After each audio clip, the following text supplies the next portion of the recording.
Hey guys, my name is Sharon and I'm from Israel. Now wait, before you get all pissed off and turn off this video, please hear me out for a second.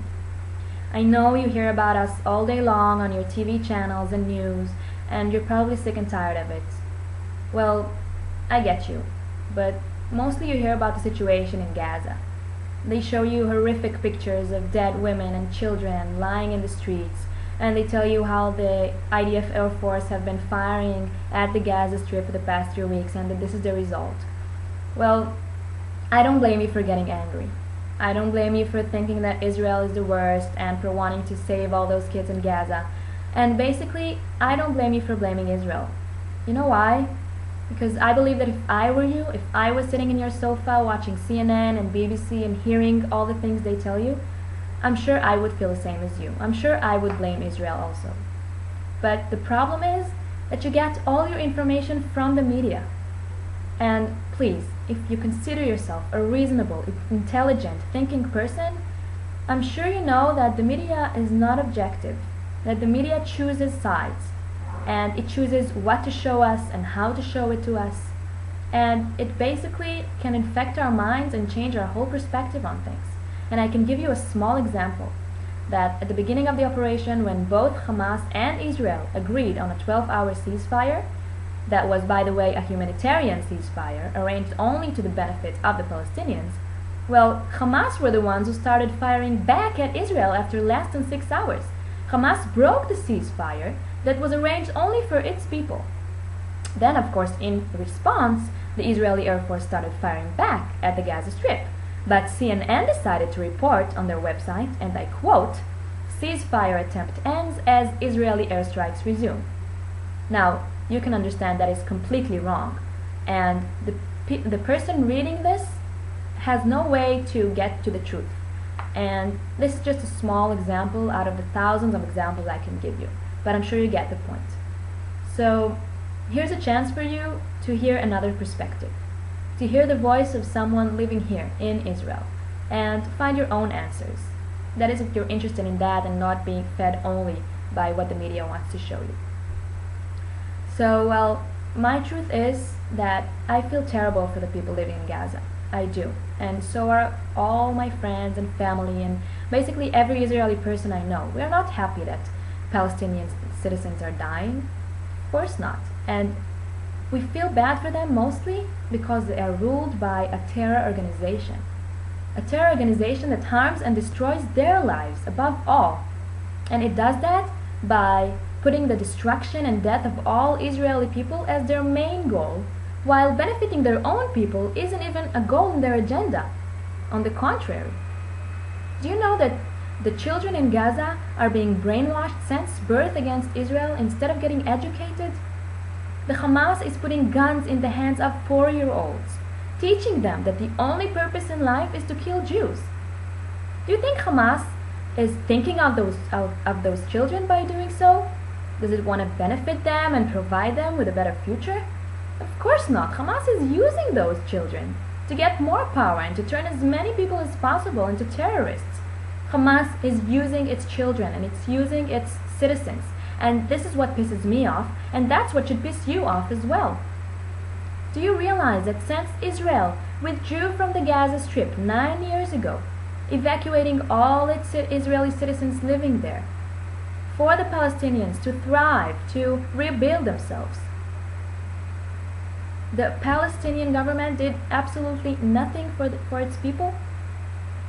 The Hamas dedicated all its resources in turning Gaza into a terror land, in building underground tunnels, in creating missiles and rockets, in filling houses and hospitals and mosques in weapons and explosives.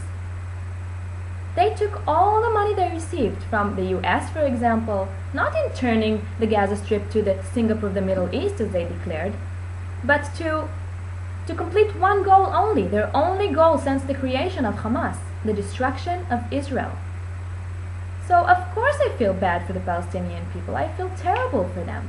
And of course you don't see these kind of pictures here in Israel, because there's only one reason, because the Israeli government spends its money, invests its money in defense, in protecting its people. The Israeli government uses an enormous chunk of our national budget in planning and creating one of the most advanced defense systems in the world, and that is how Iron Dome came about. And Iron Dome is the reason why I'm still alive, and why my house is still standing, and why you don't see a picture of me lying dead on the streets. Because believe me, there have been thousands of rockets fired in my direction for the past 3 weeks. But my government does everything to protect me, and Israel is not going to apologize for that. We are not going to apologize for doing everything in our power for protecting our people. And we wish Hamas would have done the same. But I'm sure even after you hear all this, I'm sure you still ask yourself, why doesn't Israel do everything in its power to prevent innocent people in Gaza from getting hurt? Well, the simple answer is that it does. The IDF is literally doing everything it can. It makes thousands of phone calls every day. It sends thousands of flyers just to let citizens know that their house is about to be bombed and that they should evacuate. The fact that Hamas is forcing those people to stay in their homes and be human shields, well, that we cannot control, unfortunately.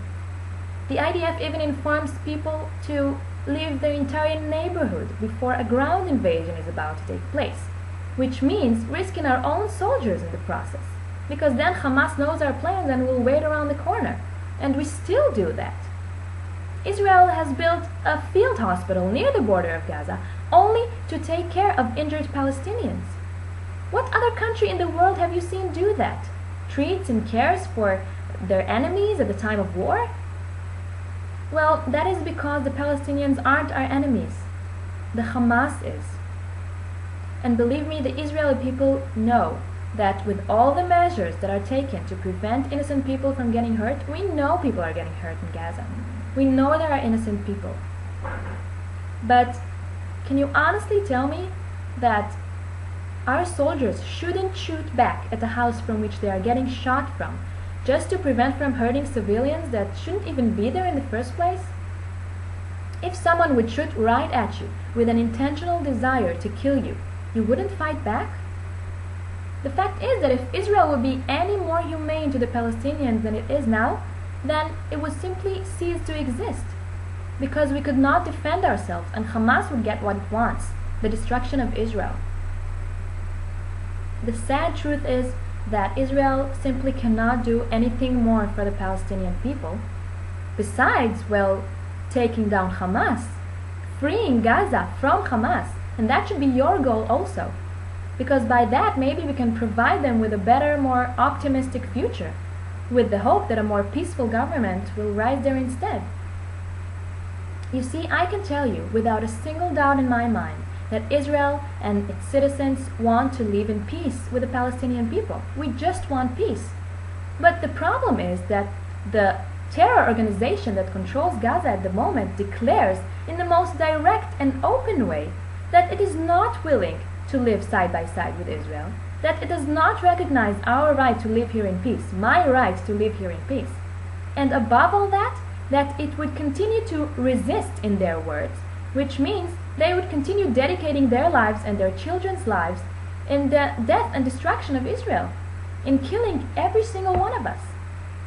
Now you tell me, how am I supposed to go to sleep calm when these are the leaders of my neighbors? How is Israel supposed to negotiate with these kind of people? I have so much more I want to say. I didn't even start telling you about how it is living here in Beersheba under the constant threat of missiles and rockets, how it is having to run to shelter in under the 45 seconds once you hear the alarm. And I didn't even begin telling you how the media is cooperating with Hamas by showing you these pictures, these terrible pictures, how it cooperates with Hamas and encourages it to keep using its people as human shields because it's gaining support from the world. But you know what? I know it's already too much to bear, so I'm gonna stop here. And my only request for you is, if anything I said managed to touch you in any way, my only request for you is that you don't take everything you hear and see as it is. That you question everything and find your own answers. Don't let the media feed you with what it desires. that you try and see the whole picture and not just the pictures they show you. Good luck in finding your answers, and thank you so much for hearing my voice. Peace to everyone.